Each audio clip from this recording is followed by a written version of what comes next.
Hey everybody, Josh Sigurdson of World Alternative Media here, and I am joined once again by Yaakov Markel, and there's a lot to go into today because the United States is going redcoat on the redcoats in a blatant sign of hypocrisy. You know, there's a little thing that happened a few centuries ago called the American Revolution.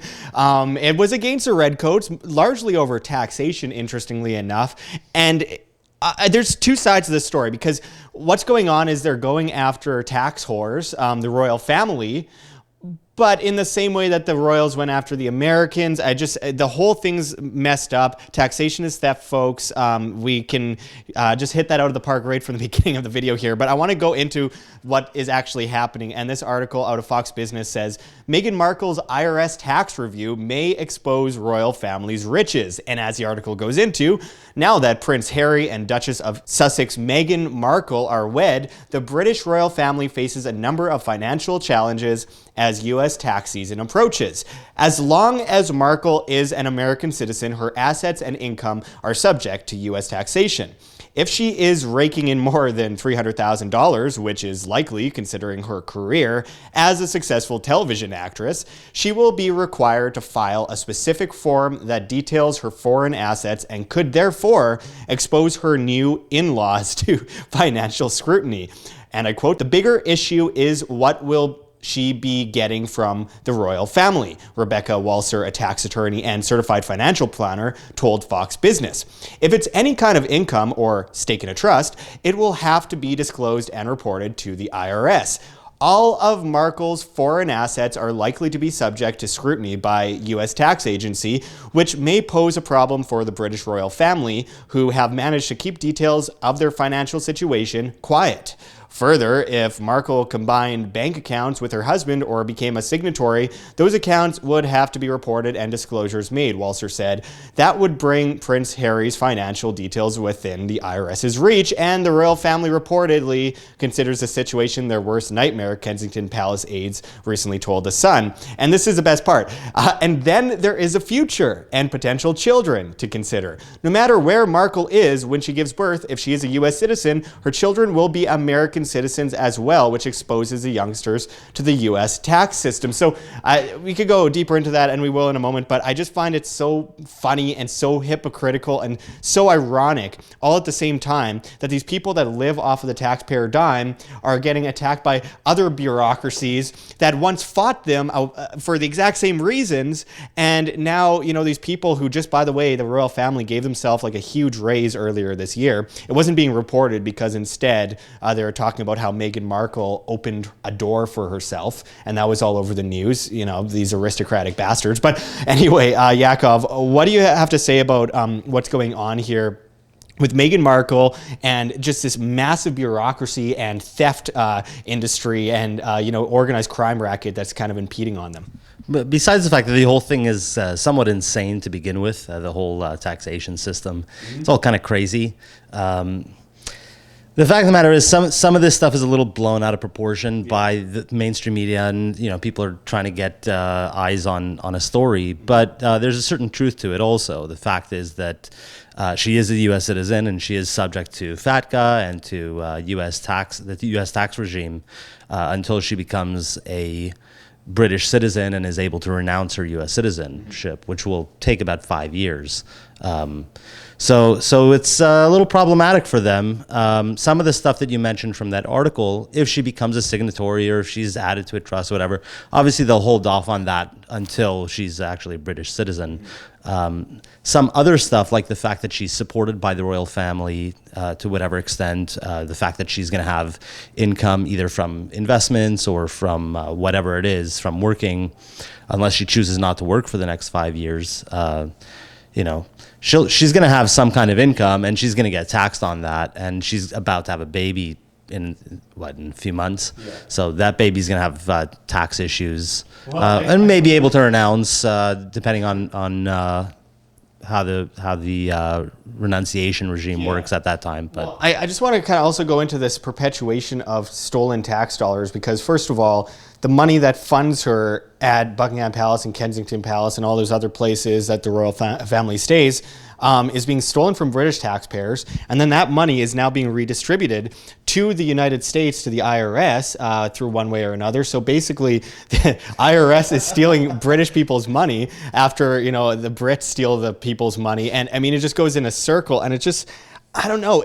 When you read these things and you realize, outside of the stupid royal family and the stupid U.S. government and all that kind of stuff, what individuals have to deal with when they go and move to another country, and this, never mind Meghan Markle, a poor family that's trying to make it and goes from one country to another, having to deal with the vast sum of taxation and the huge percentage, which mostly goes off to paying off the interest on the debt at the fraudulent creation of fiat currency and etc. I mean, what do you think of this whole tax system in general, and the insane bureaucracy that it puts on people's shoulders? Oh, well, it's completely absurd. One of the things that Markle will have to deal with, no relation, by the way, one of the things she'll have to deal with is the mark-to-market exit tax, which is that any assets that she owns will be marked to market, in other words, marked to the current price as if she's selling them today, and then taxed on whatever the current gains are. So that's something that most people just simply can't afford. I mean, it's insane. If you own a house and you want to move to Mexico and retire, but you want to keep your house in the States, but you don't want to be subject to the U.S. tax regime, so you get a Mexican residency and you renounce your citizenship. Well, they take your house and they say, oh, well, you bought it at X amount and you're selling it today supposedly at X amount. And so we're going to tax you on all of the gains. Yeah. It's like you can't even possibly do it. It's insane. So what's happening is that it's like an iron curtain on the average American. Yeah, and I mean, it kind of blows over into the market as well. I mean, you have businesses that are taxed to death under the guise of, the leftist governments of the world saying, we're going to stop these big, massive super monopolies, these big corporations, by, taxing them more, which they can handle. I mean, let's face it, the bigger corporations can. But then it gets also pushed on a large bracket of the smaller corporations, the competing businesses. They can't afford it, so it props up the monopolies bigger, and it goes into a circle forever, and it gets taken out of the people's paychecks. They can't afford to produce as much, so they can't employ as many people, can't compete as well, all that kind of stuff. It all ends up on people's shoulders. And overall, I mean, coming from Canada to the United States, for example, there are some differentiations. I mean, one thing I noticed was after talking with an immigration lawyer, Canadians coming and moving, having a dual citizenship, for example, they have to pay the CRA in Canada and the IRS in the United States, though there are allowances, that's slave talk, by the way, allowances, where if you, work it out a certain way, you can get half of it given back to you. So only half of your money is being stolen from you. I mean, that's a craziness where it gets to that point where we feel pride and happiness and opportunity in seeing that they're only taking half of our money, and at least they're not taking all of it. I mean, it's better than 2 beatings a day to just get one.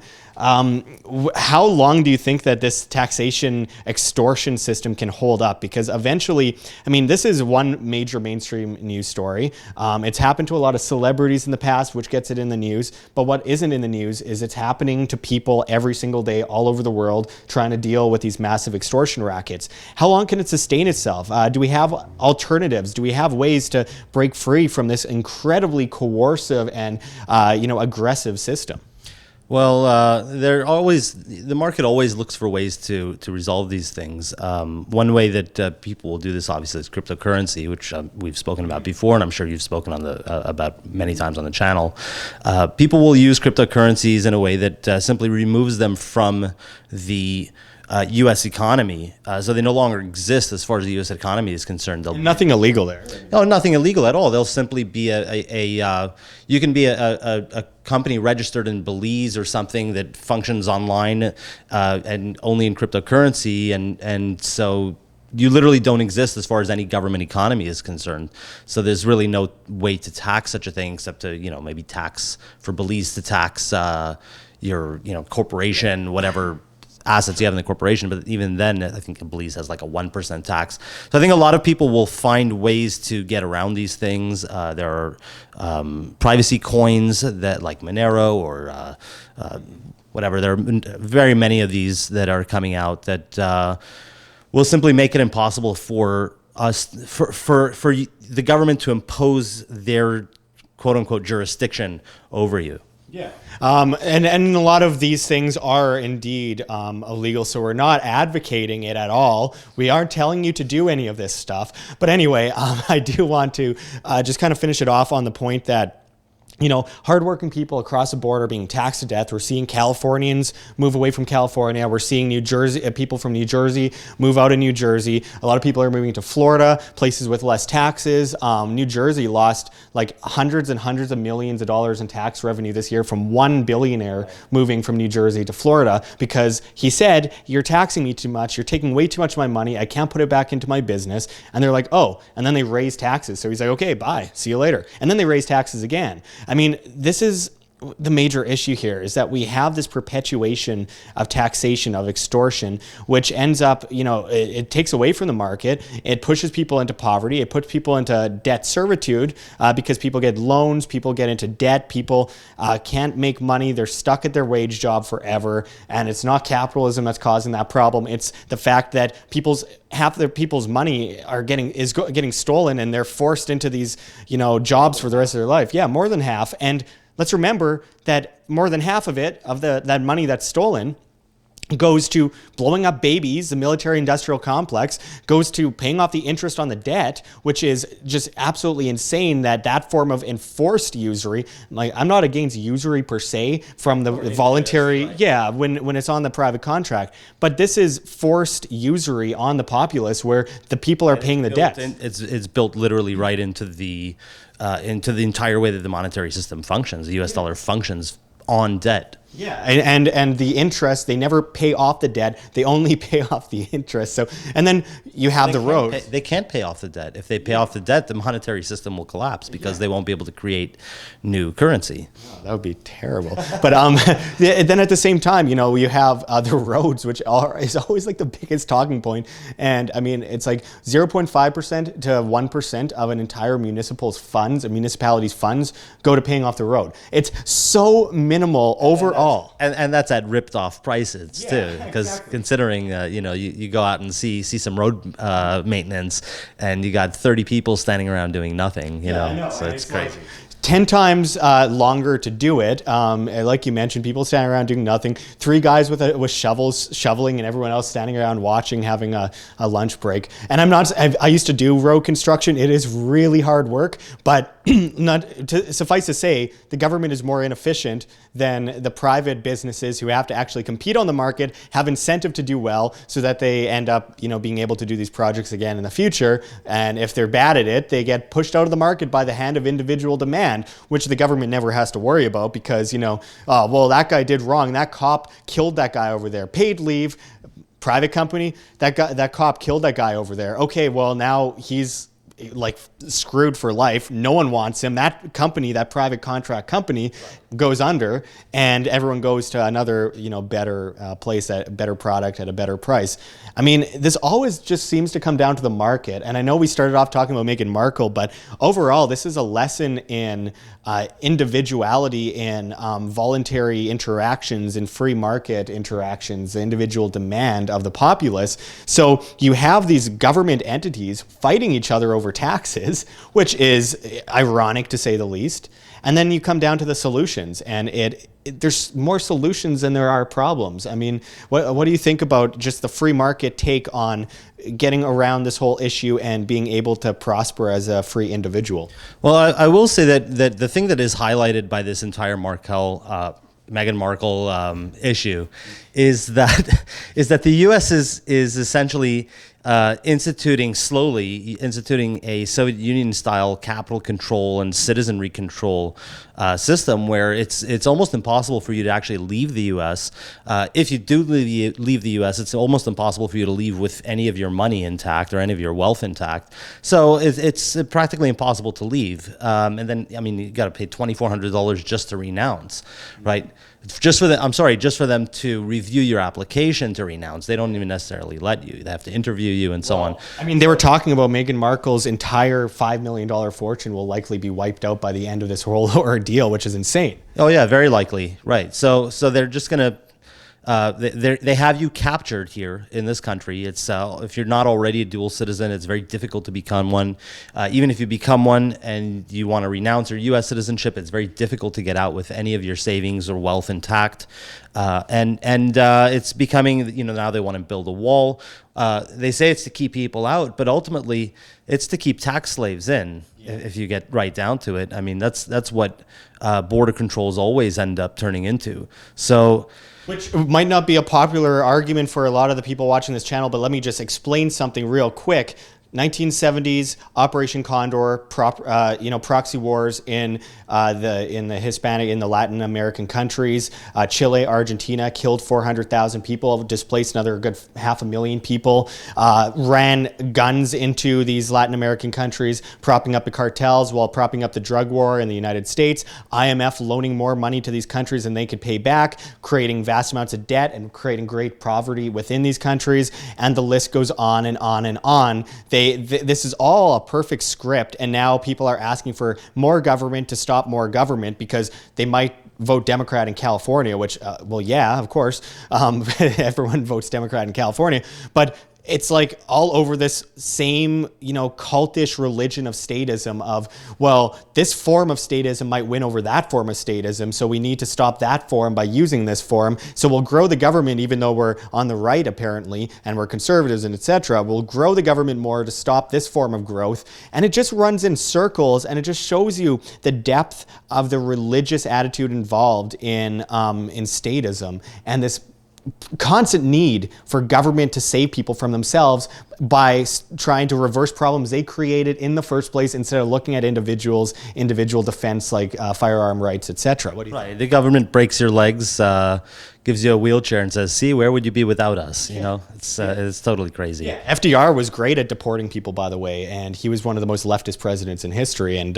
also put people in internment camps. So there's that perspective too. Right. So, well, the U.S. is sort of becoming a giant open-air prison with this tax regime that it's essentially impossible to escape with any of your wealth intact. Yeah.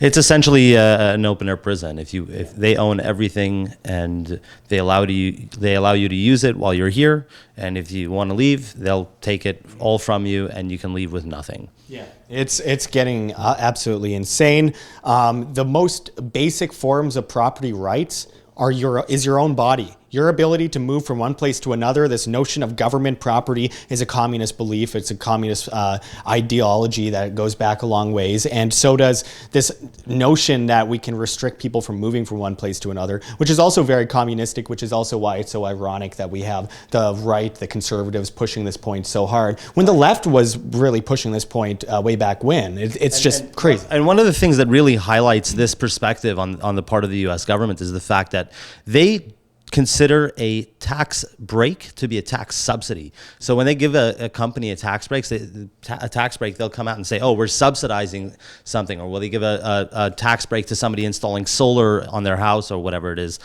Oh, they steal your money, so we're giving you money. Yeah, right. Right. So by not stealing your money, they are giving you a subsidy. And they consider the U.S. government's claim to everything, to all of your wealth, as they have a prior claim to it than you, and whatever they allow you to keep is just an allowance. It's not necessarily your right. Yeah. Just again, the insanity of being allowed to keep your own money, and for that reason we should thank them. Thank you for not stealing all of my money and leaving me a little bit of a pittance prize left so I can eat terrible food and live in poverty. Thank you. That's so kind of the government to give us this ability to live a little bit. I mean, it's better than Stalin because they all had to live in the same house. They gave us, in this case, a little bit of money back. Yeah, it's better than Stalin in that sense, but it's in the same sense as Stalin or even Hitler's Germany. If you wanted to leave, you left with nothing. So that's where you were. And people are arguing against a lot of my points recently, where there's newspaper articles of Jews trying to flee to the Netherlands and being turned away while they throw tear gas at the Jews at the border. And I find it somewhat interesting that that is off limits and that we can't say that there's any resemblance. Of course, they were escaping a worse government than the ones in Latin America, but nonetheless, it's similar when 0.1% of them are actually criminals, and that's all preemptive anyway, problem created by the government in the first place. I mean, I know that we started on Markle and we're coming around to all this stuff, but it all combines into one issue because it's the issue of statism on steroids and just being able to move from one place to another without getting extorted to death, without being restricted, thrown in a cage, kidnapped, etc. All the things that the government's best at, by the way, killing, stealing, and kidnapping. I mean, I can't think of anything else they're efficient in. Can you? No, not at all. No, that's what it is. See, Asimov once said, "Violence is the last refuge of the incompetent." Well, what is government but the threat of violence, right? That's what taxation is. Give us your money, or we'll assault you and throw you in a cage, right? So that's violence is the last refuge of the incompetent. So I would say also that government is the last refuge of the incompetent. So the entire raison d'etre of government is literally the protection and continuance of incompetence. Well, that's a good way to wrap it up. And just always remember, folks, rule yourself, decentralize everything that you could possibly decentralize in your life, be self-sufficient, independent. It all comes down to you, not depending on other people to do these things for you, because they won't. And depending on other people puts you in complete servitude to the people you are depending on, whether it be governments, banks, central banks, etc. You know the story. We've talked about it many times on this channel before. So always look to yourself for the answers. Don't play the victim. We are victims of a massive orchestrated attack on free will by organized crime rackets, but nonetheless, the more that you think of yourself as a victim, the more that you victimize yourself, and you become the biggest victim of yourself, not that organized crime racket that's trying to bring you down. There are ways, there are solutions. You can't mention all of them on video without going to jail, so I won't go there, but nonetheless, you get the point, folks. Free will always win. The individual will always win. The free market will always win at some point. We might have to go through a lot of very unoptimistic times of, struggle and terrible things happening before we get to those points. But I think it's always a learning lesson. And hopefully, in the age of information, we learn from these problems a bit more than we have in the past, instead of trying to prop up the same systems on crack that failed so many times before.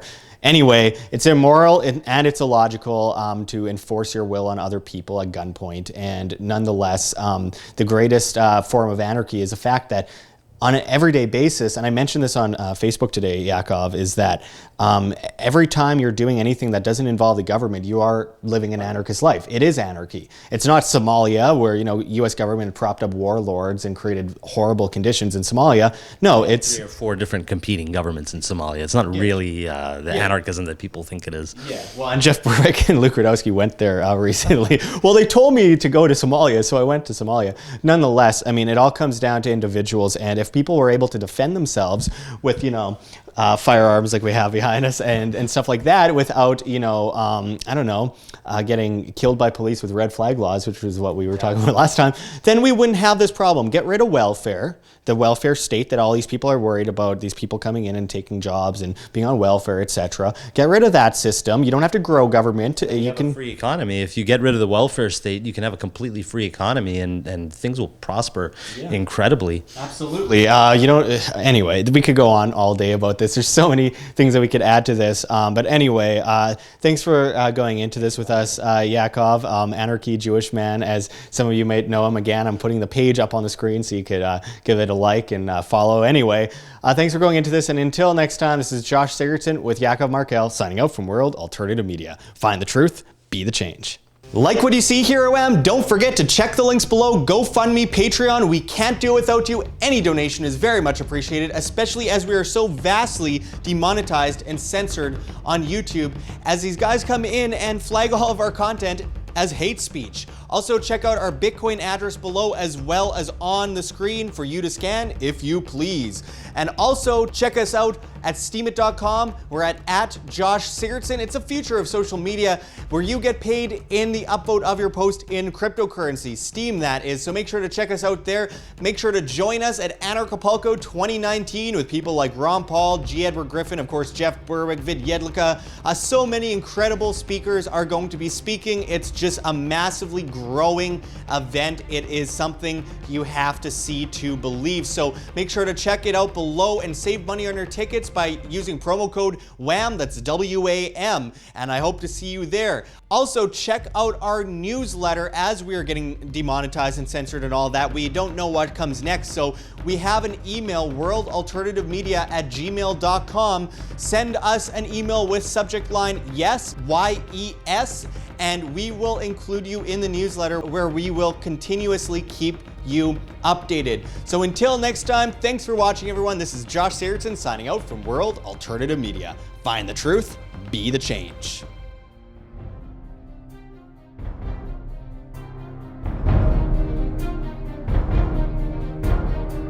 I'm sure you have already changed people's minds in your young age because you're involved, and I like that.